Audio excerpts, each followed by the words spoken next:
Olá, meus amigos, olá, minhas amigas do Legislação Integrada. Aqui quem fala é o professor Bruno Valente. Nossa conversa de hoje é sobre o informativo 881 do STJ.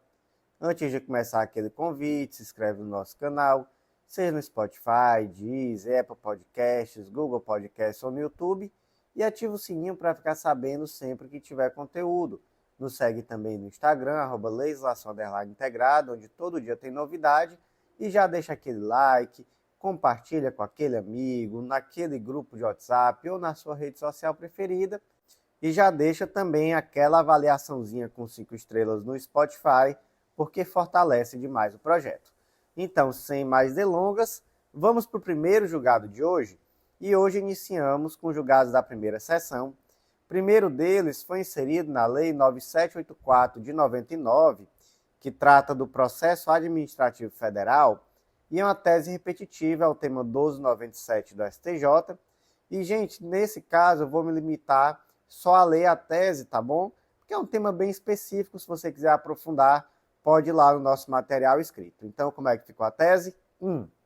É compatível a aplicação cumulativa da Lei 12.158 de 2009 e do artigo 34 da MP 22.1510 de 2001 aos militares oriundos do quadro de taifeiros da Aeronáutica da Reserva Remunerada, reformados ou no serviço ativo, cujo ingresso no referido quadro se deu até 31 de 12 de 92, observada a limitação aos proventos correspondentes à graduação de suboficial.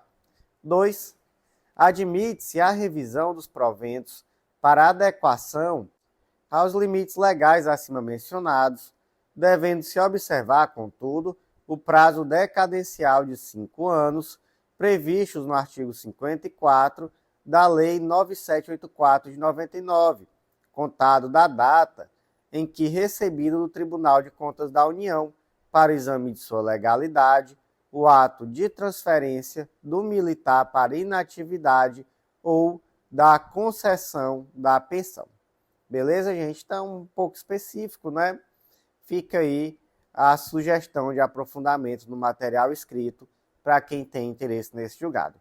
Seguindo em frente, vamos para o próximo julgado. Ele foi inserido no Código de Processo Civil e é mais uma tese repetitiva. Agora é o tema 1402 do STJ e a tese ficou da seguinte forma. 1. A sentença coletiva que condena a administração centralizada ao pagamento de verba remuneratória não pode ser executada por servidores de autarquias e fundações públicas. 2.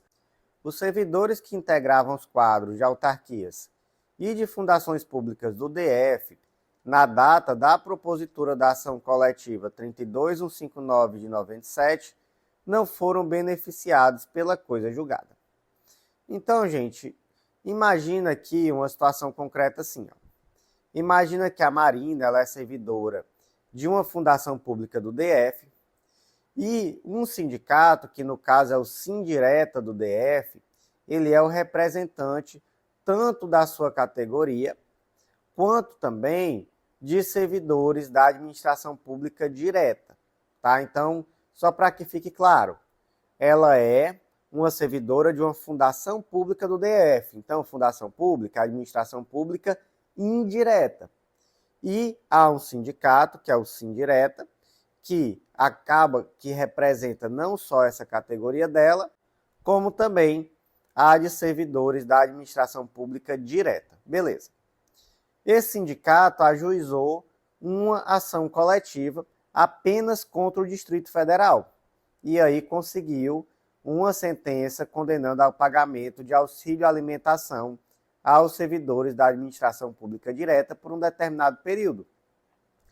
A Marina, ela é servidora pública de uma fundação pública do DF, então da administração pública indireta. Essa fundação pública não foi parte na ação. O grande ponto é esse, tá? Então ela vai ser beneficiada pela coisa julgada? Não. Ela não vai ser beneficiada pela coisa julgada. Por quê? Porque, gente, há uma personalidade jurídica distinta aqui. Então, não há como transbordar automaticamente uma condenação que foi em face do DF, para que também atinja uma fundação, que é uma pessoa jurídica diversa que não foi parte da ação. Então, nós temos lá no artigo 506 do CPC essa regra, que é uma regra muito basilar do processo civil, que a sentença faz coisa julgada entre as partes. Ela não vai, via de regra, alcançar quem não foi parte do processo. Ah, professor, mas o sindicato ele teria legitimidade também para tutelar a situação da Marina, já que o sindicato também representava a categoria da Marina. Certo, mas não é isso que se está discutindo. O que se está discutindo é que a fundação que a Marina trabalha sequer foi parte, tá? Então, se sequer foi parte, ela não vai ser prejudicada pela sentença coletiva. Então, basicamente, a situação foi essa, tá? Como é que ficou a tese? Tema 1402 do STJ. 1. A sentença coletiva, que condena a administração centralizada ao pagamento de verba remuneratória, não pode ser executada por servidores de autarquias e fundações públicas. 2. Servidores que integravam os quadros de autarquias e de fundações públicas do DF na data da propositura da ação coletiva 32159 de 97 não foram beneficiados pela coisa julgada. Seguindo em frente, próxima tese também foi inserida no Código de Processo Civil, mais uma tese repetitiva, é o tema 1299 do STJ, e a tese ficou da seguinte forma: aplica-se o óbice do verbete sumular 343 do STF às ações rescisórias ajuizadas com base em ofensa literal à disposição de lei, que visem desconstituir decisões judiciais prolatadas antes do julgamento do tema repetitivo 548 do STJ, em 11 de nove de 2013, aos quais tenha sido reconhecida, para efeito de aplicação do reajuste de 28,86% sobre a retribuição adicional variável, a possibilidade de compensação do percentual com supervenientes reposicionamentos funcionais da carreira de auditor fiscal da Receita Federal, implementados pela Lei 8627 de 93. Parece complexo, isso aqui? E até que é um pouquinho complexo mesmo, mas vamos aqui tentar destrinchar para a gente entender, tá? Então, primeiro ponto, seria o cabimento ou não da ação rescisória por manifesta violação à norma jurídica, tá? E aí seria um debate se caberia ou não, nesse caso concreto, essa ação rescisória. Segundo ponto, a súmula 343 do STF, que basicamente vai dizer que não cabe a ação rescisória por essa manifesta violação à norma jurídica, quando à época da decisão existia uma controvérsia interpretativa nos tribunais. Então, ora, se existia controvérsia, não foi uma manifesta violação à norma jurídica, tá? Por mais que posteriormente haja uma pacificação, ainda que em sentido contrário àquele que foi decidido no primeiro momento. E aí, basicamente, o que aconteceu? Olha, imagina que o Rafael é um auditor fiscal da Receita, e aí ele teve um trânsito em julgado, tá, que foi anterior a 11 de nove de 2013, onde basicamente ele conseguiu um reajuste sobre a RAV, A RAV é a retribuição de adicional variável. E aí ele conseguiu esse reajuste de 28,86%, incidente inclusive sobre a retribuição adicional variável, mas a decisão trouxe que esse reajuste que ele teria, ele seria compensado com futuros aumentos. Então, basicamente, ele iria ficar sem aumento até que a carreira a que ele pertence tivesse novos aumentos e chegasse àquele salário, àquela retribuição que ele estava recebendo naquele momento. Seria basicamente isso, entendeu? Então, ele conservaria esse aumento de 28,86% sobre o RAV, mas ficaria com o salário ali congelado até que a carreira, com os aumentos que fossem recebendo no decorrer do tempo, chegassem até aquele patamar que ele estava recebendo. Isso transitou em julgado, ficou assim, beleza. Acontece que depois veio o tema repetitivo 548 do STJ, que disse assim: o índice de 28,86% incide normalmente sobre a RAV. Ou seja, não teria isso de ter que compensar o aumento, incide normalmente, não é? Mas aí eles já tinham a decisão com trânsito em julgado que trazia aquilo ali em sentido diverso. E na época, não é, existia de fato uma interpretação controvertida nos tribunais. Aí a pergunta seria mais ou menos isso: poxa, aqui vai caber uma ação rescisória para desconstituir essa decisão que transitou em julgado no sentido contrário? E aí entendeu-se que não.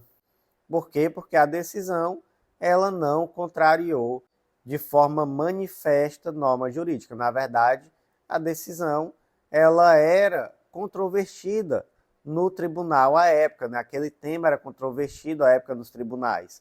Então, foi uma interpretação razoável que de fato existia na jurisprudência e foi a decisão tomada naquele momento que transitou em julgado, beleza? Então, como é que ficou a tese repetitiva, tema 1199 do STJ?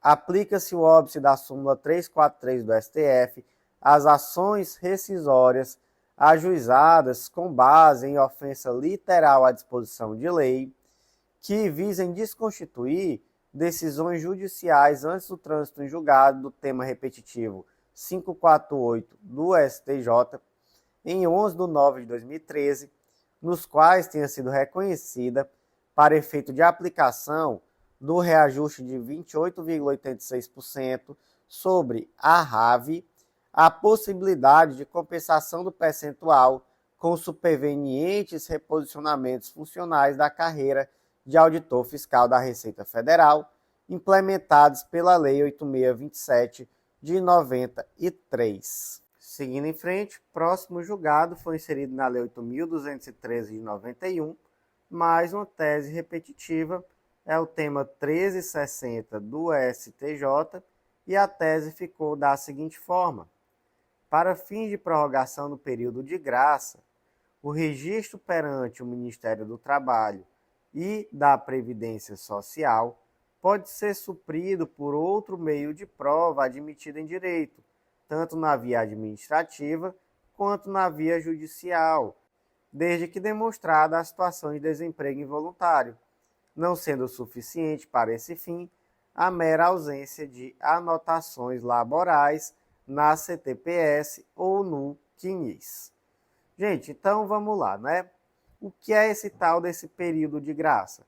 É aquele período em que, mesmo após cessada a contribuição ao regime de previdência social, a pessoa continua sendo beneficiária da previdência, tá? Por um prazo, obviamente, determinado.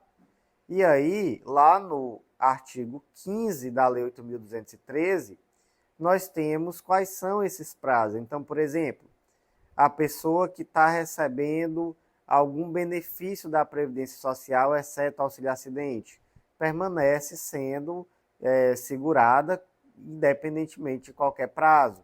Ou então aquela pessoa que foi demitida, essa pessoa ela mantém por 12 meses essa qualidade de segurado. E por aí vai, né? Nós temos outras situações. Então, por exemplo, aquela pessoa que estava em segregação compulsória por motivo de doença, também 12 meses. Ou então, aquela pessoa que estava retida ou reclusa, 12 meses também após o livramento. Aquela pessoa que estava a serviço das Forças Armadas, estava incorporado, ela tem 3 meses de período de graça. Segurado facultativo, parou de contribuir, tem 6 meses. Tá? Então, nós temos aí esses diversos períodos. E lá no artigo 15, parágrafo 2º, existe uma prorrogação desse período de graça para o desempregado. Então, a pessoa está desempregada hoje. Ela tem 12 meses, né? Agora, se ela demonstrar que esse desemprego é involuntário, aí ela tem mais 12 meses né? Então, até 24 meses de período de graça. E, na verdade, tá, pode ser até 36 meses, porque o parágrafo 1º ele fala que se a pessoa tiver, o segurado, né, tiver mais de 120 contribuições mensais, sem interrupção que acarrete perda da qualidade de segurado, aí essa pessoa já teria 24 meses de período de graça, e aí nessa situação de desemprego involuntário, mais 12, né? Então 36 meses. Tá? Então, resumindo, pode ser de 12 a 36 meses quando se trata de desemprego.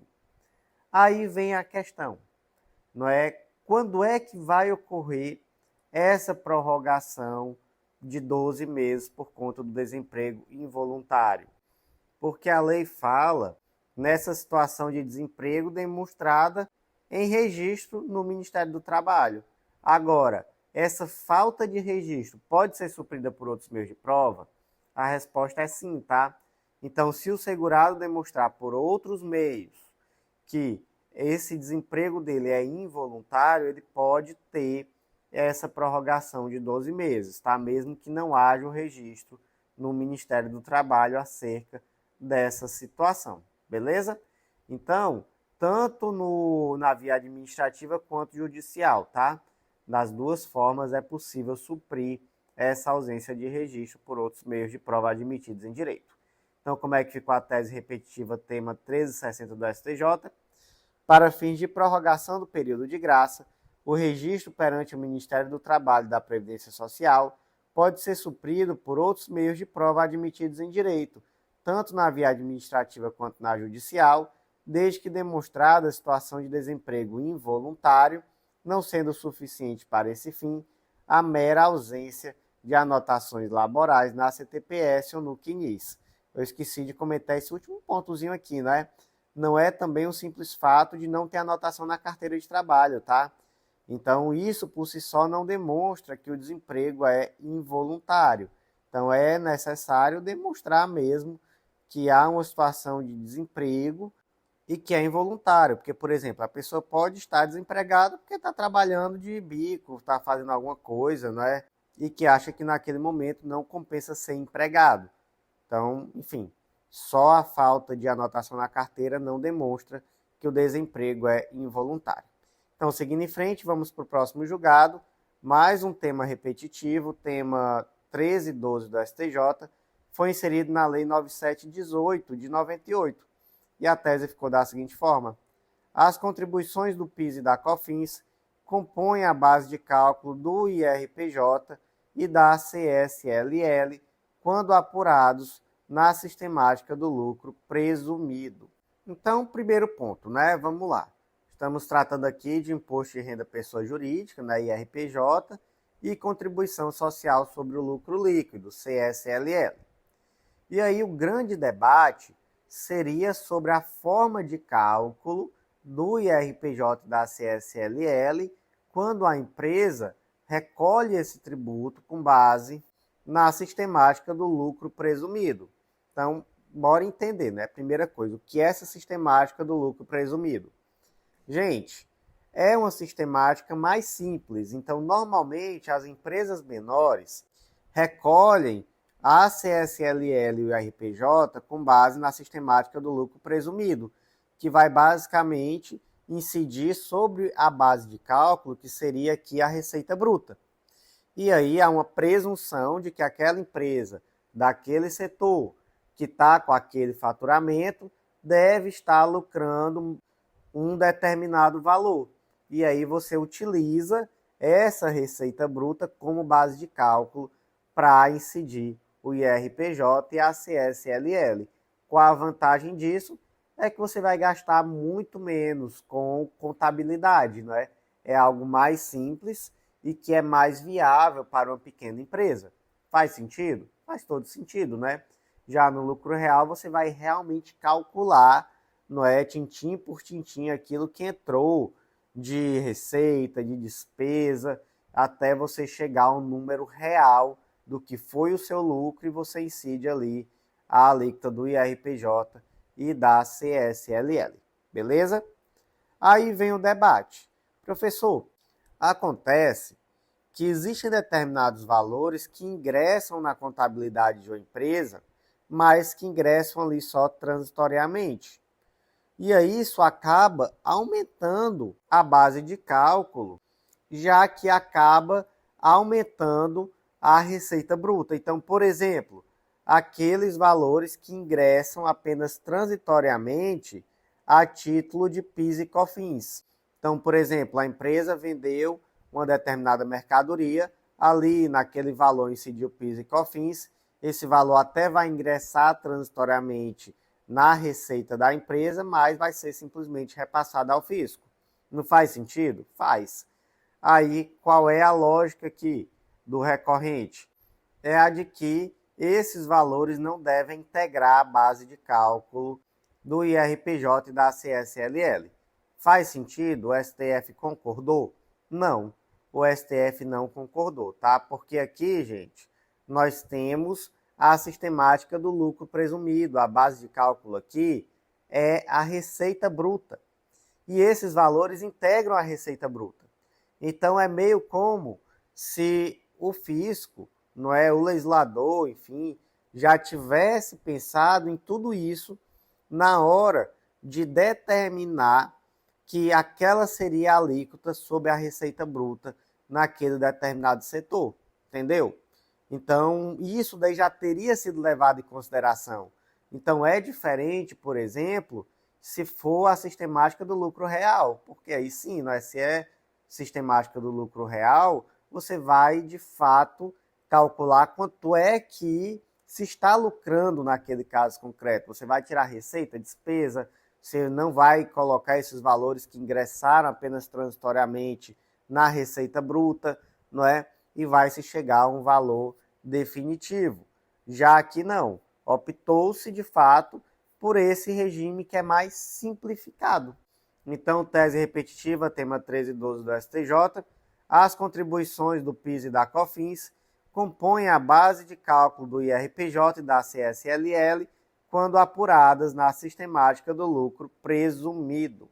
Próximo julgado foi inserido na Lei 10.833 de 2003 e é mais uma tese repetitiva, tema 1373 do STJ, e a tese ficou da seguinte forma: o IPI não recuperável incidente sobre a operação de compra de mercadoria para revenda não integra a base de operação dos créditos da contribuição ao PIS, PASEP e da COFINS a partir das operações realizadas após a entrada em vigor da Instrução Normativa 2121 de 2022 da Receita Federal do Brasil, de 20/12 de 2022.